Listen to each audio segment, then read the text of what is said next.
इतिहास में युद्ध बहुत हुआ, इतिहास में बहुत युद्ध हुआ, रामायण देखिए, महाभारत देखिए और तमाम कई युद्ध, लेकिन ऐसा युद्ध आप शायद ही सोचेंगे कि ऐसा युद्ध हुआ होगा। क्यों? एक तरफ जो है 22,000 का लश्कर और दूसरे तरफ इमाम हुसैन के साथ कितने लोग पता है? 20-22 लोग। अब बहुत तो कहेंगे कि 70-75 लोग थे, तो 70-75 लोग इमाम हुसैन के साथ जो थे उसमें औरतें थी, बच्चे थे। तो देखा जाए तो लड़ने वाले, जो लड़ने भिड़ने वाले लोग हैं वह मात्र 22 से 25 होंगे, एक तरफ 25 और एक तरफ 22,000। ऐसा युद्ध कभी इतिहास में आप लोगों ने देखा है? इस तरह का युद्ध की कोई कल्पना नहीं कर सकता। अगर 25,000 22,000 का लश्कर 25 आदमी को घेर ले तो 25 आदमी क्या करेगा? वैसे ही दंडवत प्रणाम करेगा, माफी मांगेगा, बोलेगा मुझे माफ कर दीजिए, मुझे मत मारिए, इस तरह की बात करेगा। लेकिन इमाम हुसैन ने भले ही कहा कि हम 22 लोग ही, हम 25 लोग ही, तुम लोग 22,000 हो, लेकिन इंसाफ और ईमान और इस्लाम को सही रास्ता शुद्ध बनाने के लिए वह अपना और अपने पूरे परिवार की कुर्बानी करने को तैयार हो गए। लेकिन वह यह नहीं कहे कि तुम लोग, मैं 72 22 हूं, 25 हूं, महिलाएं और बच्चे लेके 70-72 हैं और तुम लोग जो है 22,000 हो, तो हम हाथ जोड़ते हैं, हमें माफ कर दो। इस तरह का बात इमाम हुसैन ने नहीं किया। दोस्तों नमस्कार, मेरा नाम रविकांत भारती है। पीछे बैकग्राउंड भी आप देख रहे हैं, आप समझ रहे हो मुहर्रम है। मैं यह वीडियो लाइव आया हूं आप लोगों के बीच मुहर्रम के बारे में कुछ चर्चा करने के लिए, और मुहर्रम में खासकर जो इमाम हुसैन की शहादत है वह पूरे मानवता को क्या सिखाती है, इमाम हुसैन की उस शहादत के बारे में मैं बात करने आया हूं। इसके अलावे मैं बात करने आया हूं कि किस तरह से पूरा का पूरा इस्लाम को एक तरह से फिर से ईमान और फिर से भ्रष्ट होने से बचा लिया, और पूरे मानवता के लिए भी इमाम हुसैन की जो कुर्बानी है वह क्यों महत्वपूर्ण है।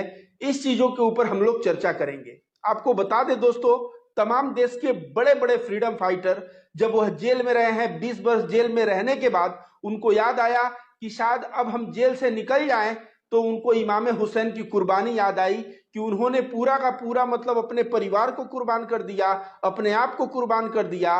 और इस तरह से फ्रीडम फाइटर भी जब इतना बड़ा इमाम हुसैन कुर्बानी दे सकते हैं तो छोटा कुर्बानी वे लोग क्यों नहीं दे सकते, बोल के वे लोग भी अपने जो है संघर्ष के रास्ते पे, बलिदान के रास्ते पे, कुर्बानी के रास्ते पे लगे रहे।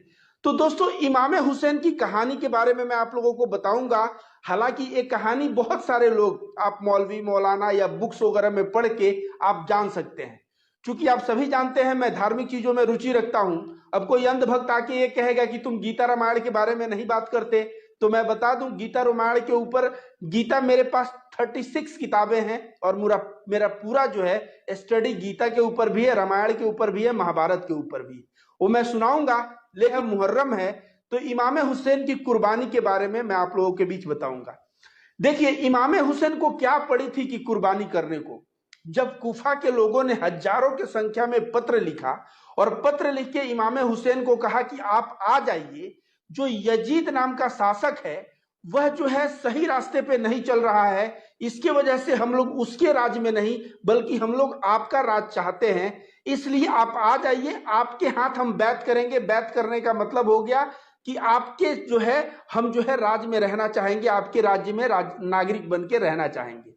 तो इमाम हुसैन ने सबसे पहले मुस्लिम बिन अकील को भेजा, और मुस्लिम बिन अकील गए तो कूफा में बहुत ही पॉजिटिव लोग थे और ऐसा लग रहा था कि सही में यजीद के जो गलत नीतियों की वजह से लोग परेशान हैं, और सभी लोग जो है कहा जाता है मुस्लिम बिन अकील को घेर लिए और बहुत मात्रा में इनके हाथों लोगों ने इनका राज स्वीकार कर लिया। अब जो है आप लोगों को मैं ये बता दूं कि इमाम हुसैन, अब आपके मन में आएगा यजीद क्या गलत था, इमाम हुसैन क्या सही थे। इमाम हुसैन का मानना यह था कि इस्लाम जो है यह केवल इस्लाम, हम कहें कि हम मुसलमान हैं, हम इस्लाम हैं, और जितना भी कुकर्म है, जितना भी हराम है, हम हराम की कामों को करते रहें और कहें कि हम मुसलमान हैं, तो यह एक तरह से भ्रष्ट हो गया। तो इमाम हुसैन ने कहा कि नहीं, ऐसा नहीं चलेगा। अब आपको लगेगा, उन्होंने कहा कि जो चीजें जायज है इस्लाम उसके साथ है, जैसे हलाल और हराम होता है तो हलाल के साथ इस्लाम रहेगा। अब आपके मन में आएगा कि हलाल क्या चीज है, तो हलाल जैसे इंसाफ हलाल हो गया और ना इंसाफी ये हराम हो गया। अब जिस राज्य में इंसाफ ना हो, मान लीजिए कोई अमीर आदमी आपको 4 थप्पड़ मारे और आप जाएं तो कोई पुलिस के पास कोई इंसाफ न मिले, न्यायालय के पास कोई इंसाफ न मिले, तो आप वहां रहना पसंद करेंगे? वहां रहेंगे भी तो जो पैसे वाले हैं उनसे दब के रहेंगे, जो पावर वाले हैं उनसे दब के रहेंगे। जबकि इस्लाम में सिखाया गया है कि बात ऐसा नहीं है। इस्लाम के अनुसार अगर जो अमीर हो, गरीब हो, कोई भी गलती किया है तो उसको सजा मिलनी चाहिए। तो इमाम हुसैन चाहते थे कि जो इस्लाम है यह जो है हलाल के रास्ते चले, यह इंसाफ के रास्ते चले और जो है यह सत्य के रास्ते चले। लेकिन यजीद देखा जाए तो जो है गलत चीजें करता था और एक तरह से वह जो है गलत चीजें करता था। तो इसके वजह से कूफा के लोगों ने पत्र लिखा और इमाम हुसैन आए, मुस्लिम बिन अकील को भेजा। मुस्लिम बिन अकील के यहाँ तो काफी लोग ने कहा कि मुझे आपका राज पसंद है, बैत कर लिया। उसके बाद मुस्लिम बिन अकील ने एक पत्र लिख दिया और किसको लिखा? इमाम हुसैन को पत्र लिख दिया कि आप जो है कूफा आइए, यहां सब कुछ पॉजिटिव है। लेकिन इसी बीच कूफा का गवर्नर बदलता है और गवर्नर इब्न जियाद आता है, जो बहुत बड़ा जो है जालिम टाइप में रहता है। और उसकी जालिमपन की कहानी यह है कि वह मुस्लिम बिन अकील की बहुत बुरी तरह से हत्या कर देता है, उनके 2 शहजादों का कत्ल करवा देता है। और मुस्लिम बिन अकील जो पत्र लिख चुके थे इमाम हुसैन के पास, जिस दिन मुस्लिम बिन अकील मारे जाते हैं उसी दिन वह पत्र पहुंचता है किसके पास? इमाम हुसैन के पास, कि यहाँ सब कुछ ठीक चल रहा है, हजारों लोगों ने हमारी जो है राज को स्वीकार कर लिया, हमारे यहाँ तो बैत कर लिया, आप यहाँ चले आइए, यहाँ चीजें अच्छी चल रही है। और जिस दिन मुस्लिम बिन अकील मारे गए उसी दिन वह पत्र प्राप्त हुआ। अब इमाम हुसैन तो यही सोचे कि भाई चलते हैं, जब सब कुछ ठीक है तो क्यों जो है गलत चीज नहीं होना चाहिए, चीजें अच्छाई होनी चाहिए, सच्चाई होनी चाहिए, इंसाफ कायम होना चाहिए, किसी भी तरह का जो है हराम नहीं होना चाहिए। इस्लाम ये सिखाता है। और कोई यजीद अगर यह गलत कर रहा है और कूफा के लोग हमारा जो है वहां पे हमारे हाथों बैत करने को तैयार हैं, तो चलो भाई हम चलते हैं। इमाम हुसैन चलते हैं। तो आपको इसमें शिक्षा देखिए क्या है, वो लोग चलते हैं। अब देखिए इतिहास में युद्ध बहुत हुआ है, इतिहास में बहुत युद्ध हुआ, रामायण देखिए, महाभारत देखिए और तमाम कई युद्ध, लेकिन ऐसा युद्ध आप शायद ही सोचेंगे कि ऐसा युद्ध हुआ होगा। क्यों? एक तरफ जो है 22,000 का लश्कर और दूसरे तरफ इमाम हुसैन के साथ कितने लोग पता है? 20-22 लोग। अब बहुत लोग कहेंगे कि 70-75 लोग थे, तो 70-75 लोग इमाम हुसैन के साथ जो थे उसमें औरतें थी, बच्चे थे। तो देखा जाए तो लड़ने भिड़ने वाले लोग हैं वह मात्र 22 से 25 होंगे, एक तरफ 25 और एक तरफ 22,000। ऐसा युद्ध कभी इतिहास में आप लोगों ने देखा है? इस तरह का युद्ध की कोई कल्पना नहीं कर सकता। अगर 25,000 22,000 का लश्कर 25 आदमी को घेर ले तो 25 आदमी क्या करेगा?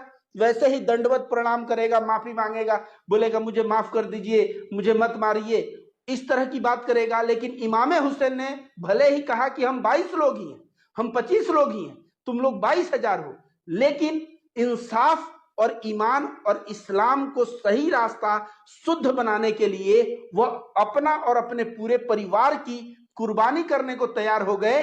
लेकिन वह यह नहीं कहे कि तुम लोग, मैं 22 हूं, 25 हूं, महिलाएं और बच्चे लेके 70-72 हैं और तुम लोग जो है 22,000 हो, तो हम हाथ जोड़ते हैं, हमें माफ कर दो। इस तरह का बात इमाम हुसैन ने नहीं किया।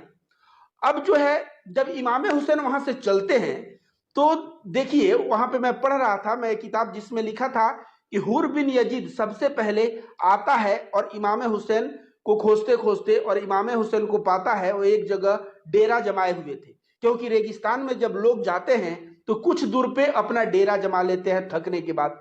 तो वहां डेरा जमाए हुए थे और यह पहुंचा तो हुर बिन यजीद जो पहुंचा 1,000 सैनिक लेके, क्या करने के लिए? इमाम हुसैन का मारने के लिए, उनका कत्ल करने के लिए। उस वक्त इमाम हुसैन जो है पानी पिला रहे थे, जो सैनिक आए थे, जो लोग आए थे। तो हुर बिन यजीद ने पूछा इसमें इमाम हुसैन कौन है?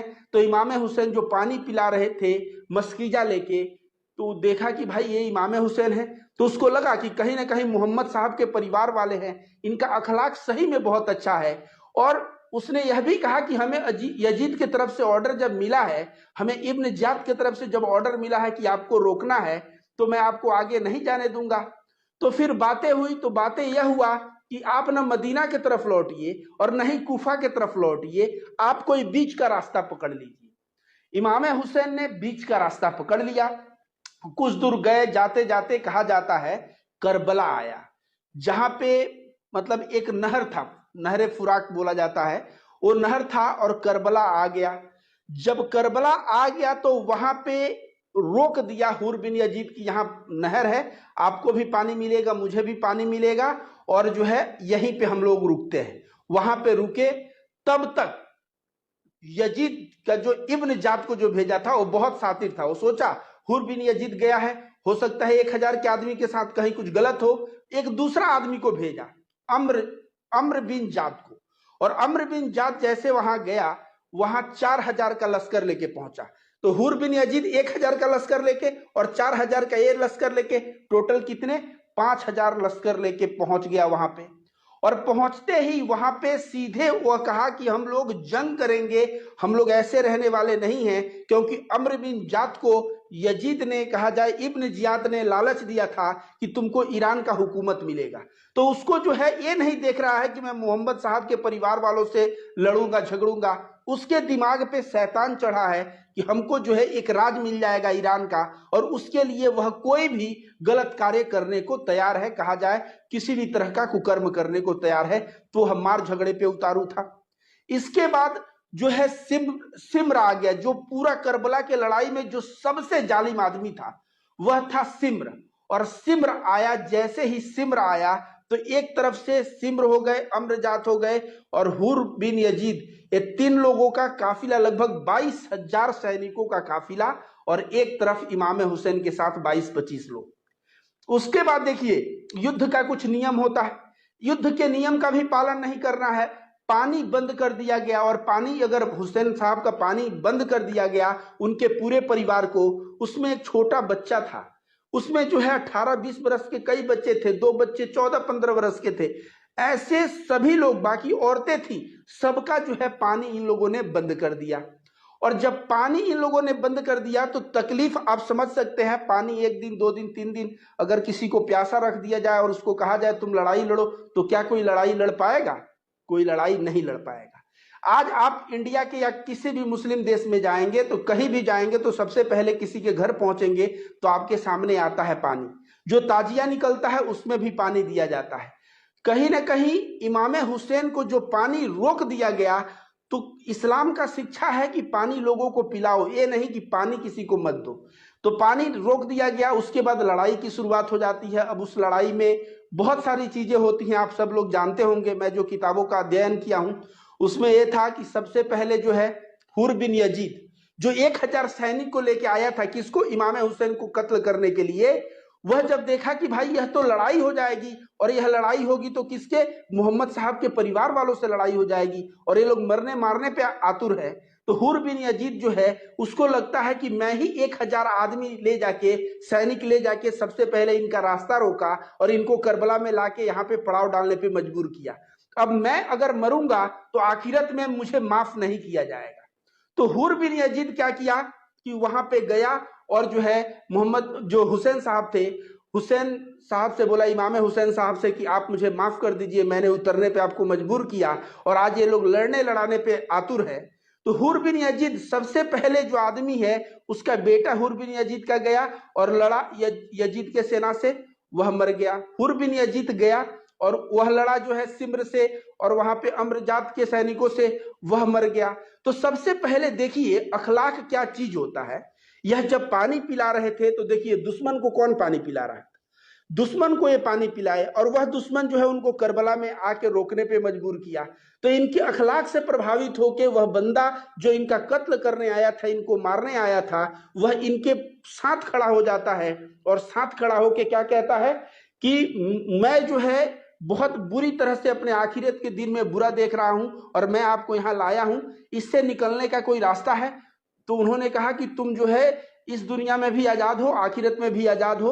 उसके बाद उसका बेटा जाता है, हुर बिन यजीद का, लड़के मर जाता है, क्योंकि इस्लाम में है कि जब तक जवान आदमी है तब तक बूढ़े को नहीं लड़ना है।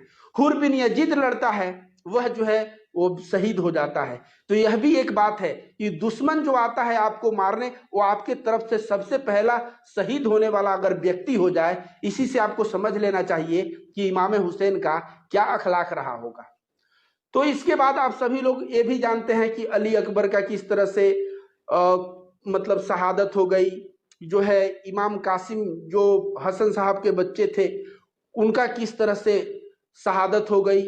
उसके बाद देखा जाए, ये मैं तो पढ़ रहा था तो सही में अगर करबला का वाकया कोई अगर एक आदमी हो थोड़ा संवेदनशील हो वो पढ़े तो उसकी आंख में आंसू आ जाएगा। जब मैं पढ़ रहा था तो देखा गाजी अब्बास, शायद मुझे लगता है कि हुसैन साहब का उम्र 56 वर्ष था और सबसे मजबूत व्यक्ति गाजी अब्बास थे। तो एक चीज मैं बता दूं कि हुर बिन यजीद, जब वहां पे हुर बिन यजीद का बेटा मरा था ना, तो हुर बिन यजीद के बेटे को अपने कंधे पे हुसैन जो इमाम हुसैन लाए थे और वह जो है हुर बिन यजीद से एक डायलॉग मारे थे कि बाप जो है ना बेटा का लाश अपने कंधे पे नहीं उठाता। लेकिन इमाम हुसैन के साथ ऐसा हुआ कि वो इमाम कासिम जो है अकबर अली और तमाम कई अपने बेटों का लाश जो है अपने जो है कंधे पे उठाया। तो इमाम हुसैन के साथ जो हुआ वो सही में अगर आप पढ़ेंगे तो आपकी आंखों से आंसू आ जाएगा। आप बताइए, जिस बच्ची को, अगर आपके घर एक बच्ची है, बेटी है या बेटा है, उसको आप पाल रहे हैं, रोज उसको गोद में लेके घूमते रहे हैं, उसको अपने कंधे से लगाए हैं, अपने उसको जो जहां घुमाते हैं, जो चाहता है आप चाहते हैं कि उसको खुश कर दे। अगर वह 3 दिन 4 दिन का प्यासा हो और प्यास से चिल्लाए रोए और बोले कि मुझे पानी चाहिए, मुझे पानी चाहिए, उस वक्त क्या होगा पता है? आपके दिल में एक ऐसा आग आएगा कि आप दुश्मन भले आपका हत्या कर दे लेकिन आप दुश्मन से लड़ जाएंगे पानी के लिए। वही हुआ था गाजी अब्बास, जो कहा जाता है सैनिकों में इमाम हुसैन के बाद सबसे मजबूत होंगे। और गाजी अब्बास के बहादुरी से ना पूरा करबला में कहा जाता है एक डर का माहौल था, भले ही वो लोग 22,000 क्यों न थे।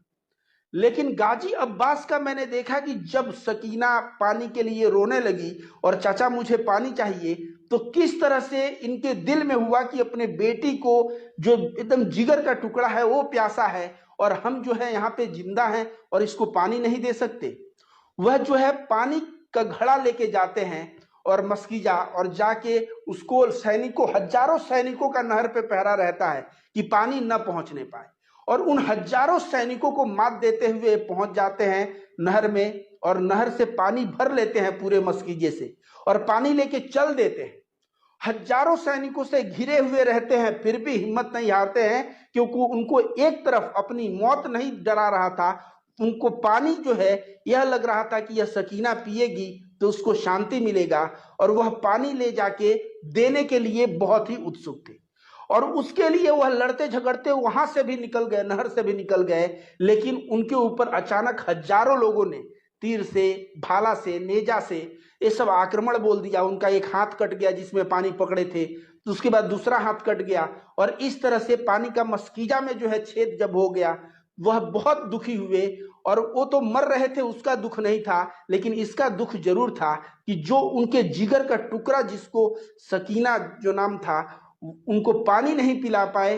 तो इस तरह से इमोशनल वाकया है कि अगर सही में एक संवेदनशील आदमी अगर इस किताब को पढ़े कि करबला में क्या हुआ था, तो सही में उसके आंखों में आंसू के सिवा और कुछ नहीं रहेगा।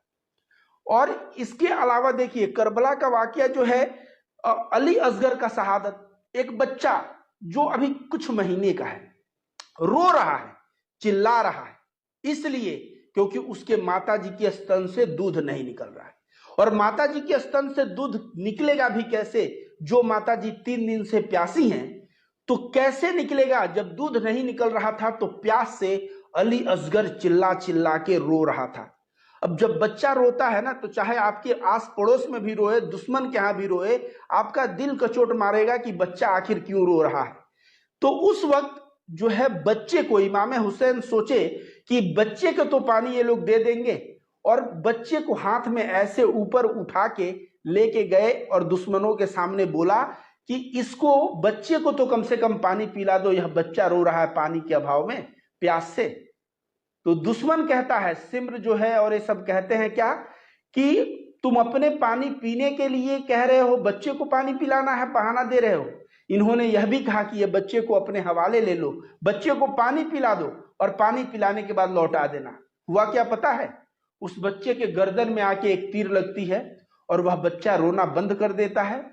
वह पूरा खून का जो है फवारा वहां से इमाम हुसैन के शरीर पे पड़ता है और वह बच्चा जो है धीरे धीरे मर जाता है।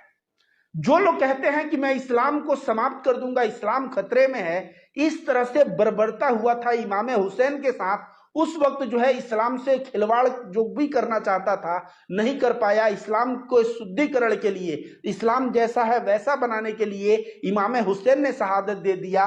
और भी घर के अली असगर जो छोटा बच्चा है उसको जो है मौत हो गई, अली अकबर की मौत हो गई, इमाम कासिम की मौत हो गई, इमाम हुसैन भी बाद में शहीद हो जाते हैं, गाजी अब्बास पानी लाने के लिए जो है वो शहीद हो जाते हैं। इस तरह से शहादत की शहादत दास्ता। क्या ऐसा बर्बरता कभी हो सकता है? शायद हम लोग नहीं सोच सकते कि ऐसे बर्बरता हो सकता है। ऐसा बर्बरता शायद कभी नहीं होगा। तो जो लोग कहते हैं इस्लाम को समाप्त कर देंगे, पहले जाके करबला का इतिहास पढ़ ले, और करबला के इतिहास में वो जो अत्याचार है, अत्याचार की प्रकाष्ठा जब पढ़ेंगे तब उनको समझ में आ जाएगा कि वह कितने गलत है। और अंत में करबला में जो भी हुआ, इमाम हुसैन का कत्ल हुआ, जो शहादत हुई और सारे परिवार का उनका जो शहादत हुई, इसमें आपको बता दूं एक जैन आब्दुल कोई थे, शायद उनको बुखार था और बुखार में नियम है युद्ध में नहीं लड़ने को, तो वो बच गए थे। वो बच के जब करबला में जिन लोगों ने इमाम हुसैन के परिवार को मारा था उनसे बदला लिया जाने लगा, उनको मारा जाने लगा। किसके द्वारा? एक मैं बताऊंगा, अमीर मुख्तार आदमी था, उसके द्वारा। तो जो है कुछ दुश्मन छिपते छिपते चले गए किसके यहां? जैन आबिदीन जो इमाम हुसैन के बेटे थे, और वे उन लोगों को पानी पिलाए और वह पहचानते थे कि ये वही लोग हैं जो हमारे परिवार का कत्ल किए। चाहते तो उनका कत्लेआम कर देते, लेकिन उनका चरित्र देखिए, उनका अखलाक देखिए कि वह जो है किसी तरह का द्वेष रखे बिना उन लोगों को पानी पिला रहे हैं जो इनके परिवार वालों को जो है करबला में शहीद किए थे। मुझे याद आता है ईसा मसीह का वह डायलॉग, जब ईसा मसीह को चढ़ा दिया गया सूली पे, तो सूली मतलब क्या होता है? यहाँ पे काटी, यहाँ पे कील ठोक दिया गया। जब कील ठोक दिया गया तो ईसा मसीह का खून निकलने लगा, और जब शरीर से आदमी का खून निकलता है ना, तो आदमी प्यासा रहता है। तो वह बोल रहे थे पानी पानी पानी पानी। जब ईसा मसीह पानी पानी कह रहे थे, तो जो मेन यहूदी पुरोहित था जेरूसलम मंदिर का, वह जो है लघी लघी समझते हैं ना, लघी से जो है पानी, नाली का पानी निकाल के ईसा मसीह के मुंह पे फेंक रहा है कि ले ए पानी पी, ले ए पानी पी, तुझे प्यास लगा है पानी पी, नाली का पानी। ईसा मसीह ने क्या कहा था पता है? ईसा मसीह ने कहा था कि हे ईश्वर, मैंने इन लोगों को माफ कर दिया, ये नहीं जानते हैं कि यह कितना गलत कर रहे हैं, मैंने इनको माफ किया, और मैं आशा करता हूं कि हे परमात्मा, परम पिता परमेश्वर, आप भी माफ कर देंगे। तो ईसा मसीह का जो चरित्र था, जो अखलाक था, इसलिए ईसा मसीह को सभी लोग मानते हैं, अच्छा मानते हैं। क्रिसमस कौन नहीं मनाता? हिंदू हो, मुसलमान हो, ईसाई हो, क्रिसमस तो हर एक लोग मनाते हैं। उसी तरह से मुसलमान में तो उनको ईसा अलैहिस्सलाम कहा जाता है, एक पैगंबर का दर्जा मिला है। तो उनका चरित्र ऐसा था कि कोई उनको नाली का पानी मुंह पे फेंक रहा था, तो ईसा मसीह ने कह दिया कि मैंने इसे माफ कर दिया, इसको नहीं पता है क्या कर रहा है, हे ईश्वर तू भी इसे माफ करना। उसी तरह जो जैनो आबिदीन थे, हुसैन साहब का कत्ल हुआ, मतलब शहादत हुई, अली अकबर की शहादत हुई, पूरे परिवार के, उनके भाइयों की शहादत, उनके चाचा की शहादत उन्होंने आंखों से देखा था। लेकिन फिर भी जब दुश्मनों को, करबला के दुश्मनों को खोज खोज के मारा जा रहा था मुख्तार के द्वारा, तो उस वक्त आता है दुश्मन छुपने के लिए, तो जैन आबिदीन पानी पिलाते हैं और वह पहचान जाते हैं कि यह वही बंदा है, लेकिन उसको मारते पीटते नहीं। लेकिन समय का डिमांड, कहा जाता है ना, जब अत्याचार, कभी अंग्रेज आए थे तो सोचे कि मैं यहां आजीवन रहूंगा, चले गए। इसके अलावा तमाम पार्टियां, इंदिरा गांधी आई तो सोची हम लंबे समय तक रखेंगे, इमरजेंसी लगाई, फलाना ढेकाना, वो भी चली गई। उसी तरह से अभी जो बीजेपी है, मोदी जी हैं, ये भी लोग सोच रहे हैं हम परमानेंट रहेंगे। समय अच्छे अच्छे लोगों को, जो यजीद था, इब्न जियाद था, ऐसे लोगों को समय ने पाठ सिखा दिया। तो ये जो अंग्रेज क्या चीज थे, इंदिरा गांधी क्या चीज थी, या सत्ता में जो आज लोग हैं वो क्या चीज है? कहा जाता है ना, मनुष्य बलि नहीं होत है, समय होत बलवान, लूटत भी लिया गोपिका, वही अर्जुन वही बाण। मनुष्य बलि नहीं होता है, बलि समय होता है। क्योंकि एक बार श्री कृष्ण भगवान कुछ गोपियों को बोले अर्जुन को कि लेके जंगल के रास्ते इनको पहुंचा दो गांव, अर्जुन जा रहे थे और जो भीलिया थे, जंगल में रहने वाले लोग, वह जो है उन गोपिकाओं के साथ बलात्कार करने लगे। और वो अर्जुन वही थे जिनके पास तीर था, महाभारत पे भारी पड़ गए थे, वो वही अर्जुन थे, वही तीर था, लेकिन वो कुछ जो है जो जंगल में रहने वाले भीलिया थे, उनसे गोपिकाओं का इज्जत नहीं बचा पाए। तो समय जो है पलटा, समय पलटा तो इब्न ज़ियाद, जिसने मुस्लिम बिन अकील या देखा जाए तो तमाम लोगों का गर्दन काट के जो है टांग दिया था कूफा में कि जो भी जो है खिलाफत करेगा हमारे राज का तो उसका यही सिचुएशन होगा, जो यजीद के खिलाफ जाएगा उसका यही सिचुएशन हुआ। आखिर क्या हुआ इनका? सिम्र जो बहुत बड़ा जो है जालिम और अत्याचारी था, सिम्र का क्या हुआ आपको पता है? अम्र बिन साद का क्या हुआ? करबला में जितने भी 22,000 लोग थे और जो कमांडर थे, वो सभी में से कोई बचा नहीं। अमीर मुख्तार नाम का एक व्यक्ति, वहां कहते हैं ना, जब लोगों में गुस्सा आया, जनता में गुस्सा आया, तो सभी जो है जनता अमीर मुख्तार के इर्द गिर्द जो है मंडराने लगी। और अमीर मुख्तार जो है इस तरह से पावरफुल हो गए बंदा कि जो है सभी का, कहा जाता है सिम्र जो है वह भागे फिर रहा था और अंत में जो है एक कंबल ओढ़ के सिम्र जो है छुप सोया था कि यहाँ पे कोई नहीं आएगा। कहा जाता है उसी कंबल से सैनिक पहुंचे और लगे भाला मारने ना, कि वो कंबल से अंदर उनके सीने के जाने लगा। जब भाला नेजा जाने लगा तो सिम्र को शायद तब याद आ गया होगा कि उसने क्या कर्म किए थे। इब्न ज़ियाद के साथ भी ऐसा ही हुआ, आम्र बिन साद के साथ भी ऐसा हुआ। और मुख्तार अकेले करबला के 22,000 सैनिक में कहा जाता है 7,000 लोगों को वो सीधे बोला था इनाम देंगे। करबला में कौन कौन गया था और जो लोग करबला में गए थे उनको पकड़ पकड़ के उनकी जो है उनके कर्मों की सजा अमीर मुख्तार ने दिया। तो कहा जाता है कि समय जो है ठीक समय बदला, यजीद की हुकूमत बदली, इब्न ज़ियाद बदले, सब जो है मतलब मर गए, डूब गए, जो भी हुआ, इनका सत्ता चला गया। और फिर सत्ता जो आया, उस सत्ता में इमाम हुसैन जो जिस चीज के लिए लड़े थे उन सिद्धांत और उन मूल्यों पे चलाने वाला मतलब जो है सत्ता उस पे चलने लगा। तो ऐसा नहीं है कि व्यक्ति, कहा जाता है अगर व्यक्ति शहीद हो जाए, तो भगत सिंह ये सोच के शहीद हुए थे कि देश आजाद होगा तो हम सांस लेंगे। वो भी तो सोचते कि मैं देश आजाद होगा तो देखूंगा, सांस लूंगा, देखूंगा आजाद देश कैसा होता है, अंग्रेजों के बिना देश कैसे होता है।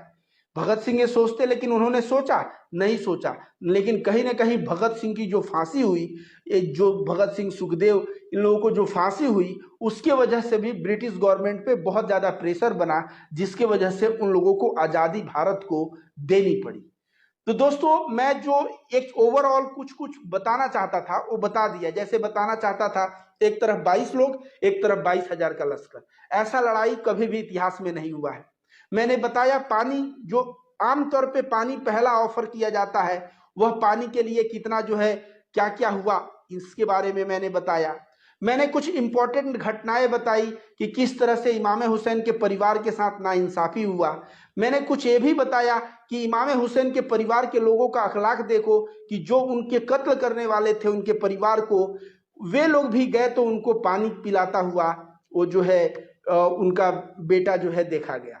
इस तरह से करबला, अब मैं बहुत ज्यादा तो इस्लामिक स्कॉलर नहीं हूं कि बहुत डिटेल में बता पाऊं, लेकिन मैंने करबला के ऊपर 3 किताबें पढ़ी है। आप बोलेंगे तो मैं कमेंट में उस किताबों का स्क्रीनशॉट मार के भेज दूंगा, आप लोग भी पढ़िए। और वो जो है लिखा हुआ है इंग्लिश राइटर का, किताब अंग्रेजी में है। अगर आप अंग्रेजी पढ़ पाते हैं, पढ़ पाइए तो पढ़िए। आप पढ़ेंगे तो पता चल जाएगा कि क्या है और किस तरह से घटना घटी। और यह घटना मैं कह रहा हूं ना कि कोई भी संवेदनशील व्यक्ति अगर इसे पढ़ेगा तो मैं गारंटी देता हूं कि उसकी आंखों में आंसू आ जाएगा, जो भी घटना हुई।